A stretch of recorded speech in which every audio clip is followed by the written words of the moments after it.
They say that it's always darkest before the dawn, and for Brisbane that's the case in 2018. It's been a miserable decade for the Lions. The club's highest finish since 2010 is 12th 2013. In the last 3 seasons, the fans have endured the worst of it, finishing 17th back-to-back in 2015 and 2016, and last season picking up the wooden spoon despite an improved win-loss ratio from the year before. The ratio. Since 2010, the Lions have won 50 matches. They've lost 124 in the same period of time. On the surface level, 2018 hasn't been much better. With 8 rounds completed in the home and away campaign, Brisbane are in last place with 8 straight losses, with a single loss separating them from Carlton and 2 wins separating them from St Kilda and Essendon. But that's exactly what that assessment is, the surface level. Brisbane, 73.7, has a better percentage than Carlton, 69.6, and St Kilda, 69.4. Casting aside the issues of fixturing, and the fact that to compare sides when there's still more than 50% of the season still to come is to brave uncharted waters, Brisbane has from week to week looked a much better side. In the opening round of the season, Brisbane picked up a loss at the hands of St Kilda by 25 points and went back-to-back in round 2, losing to Melbourne by 26 points.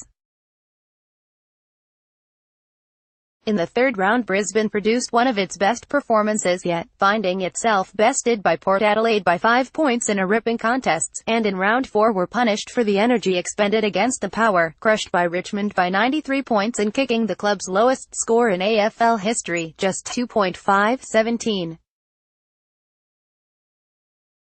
That round 4 loss was the low point of the season to date for the Lions.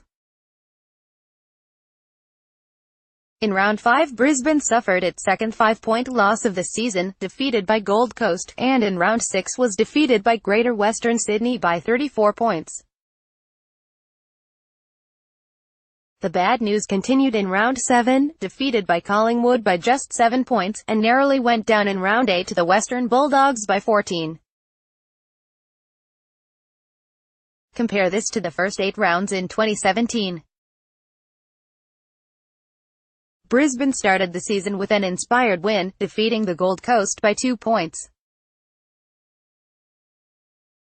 After that it was a slow descent into sporting hell, crushed by Essendon by 27 points, St Kilda by 41 points and then Richmond by 52 points. It didn't end there.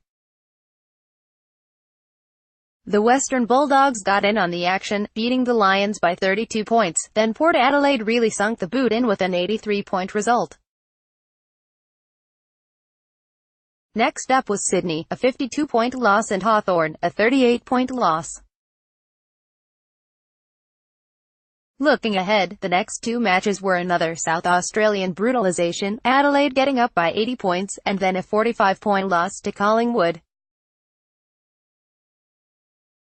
Alex Witherden of the Lions celebrates a goal. Photo by Chris Hyde. Getty Images. You don't need to be Sherlock Holmes to pick up on the read I'm offering by putting these figures side by side.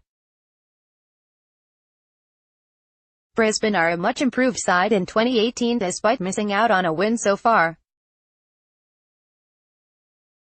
The sizable losses have been cut out of the agenda just about altogether, and the worst of it came against Richmond, the reigning premiers and the benchmark for the competition.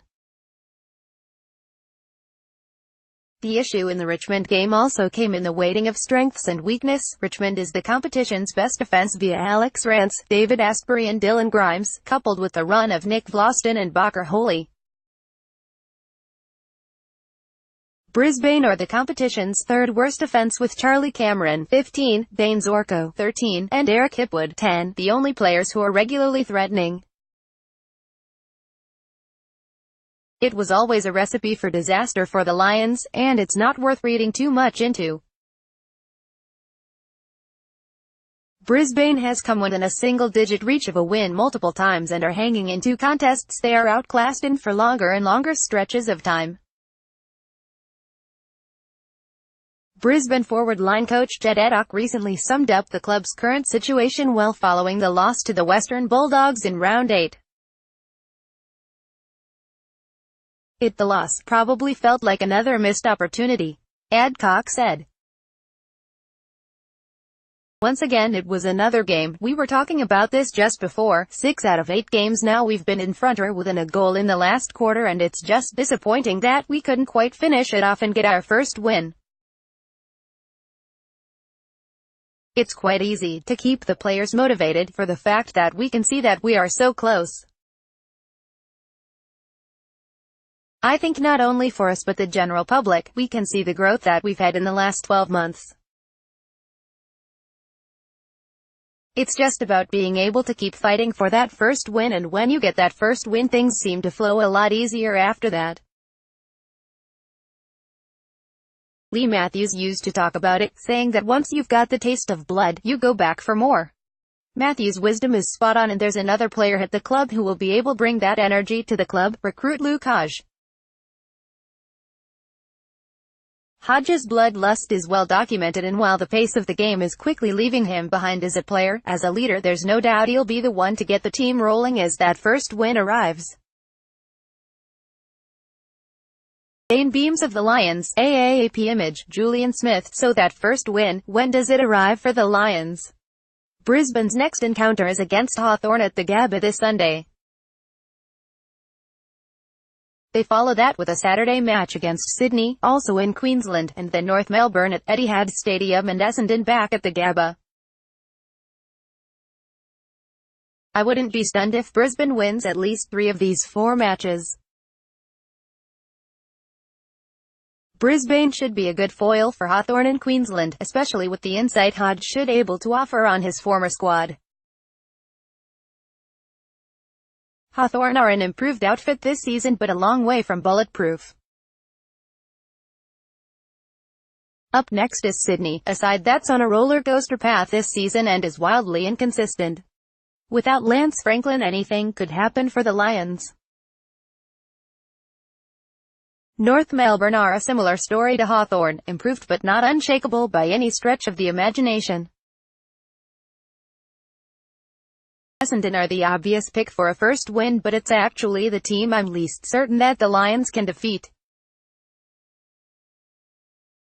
Essendon has had an awful start to the season, and the side will be desperate to turn up and perform against weaker sides from this point on. Naturally, Hawthorn, Sydney and North Melbourne fans will be furious at the mere suggestion that their sides could possibly drop a game to the Lions, but that's football. Essendon fans will be more self-deprecating, but hey, in this decade, Brisbane is Brisbane. Richmond and West Coast won't win forever, and Brisbane won't lose forever, and you just have to hope that it's not your side that they decide to turn up against.